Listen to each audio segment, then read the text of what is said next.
Maker curry చేయడానికి first మనం milli మేకర్ని నానబెట్టుకోవాలి.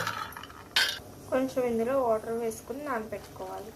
మిల్లీ మేకర్ నానేలోపు మనం టమాటో జ్యూస్ ప్రిపేర్ చేద్దాం. ఫస్ట్ 2 టమాటోస్ తీసుకుని కట్ చేసుకుని మిక్సీ పట్టాలి. టమాటో జ్యూస్ ప్రిపేర్ అయిపోయింది.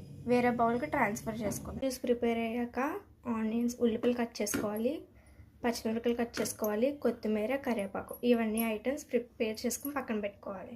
బాండీ పెట్టుకున్నాక మనం 2 స్పూన్స్ ఆఫ్ ఆయిల్ వేసుకోవాలి. ఆయిల్ కొంచెం వేడెక్కాక ఉల్లిపాయలు వేసుకోవాలి.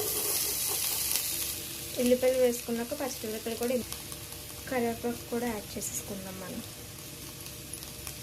బాగా కలపండి. ఒకసారి కొద్దిగా సాల్ట్ వేస్తే ఫాస్ట్గా మగ్గింది. సాల్ట్ వేసాక ఒకసారి కలపండి. చేస్తుంది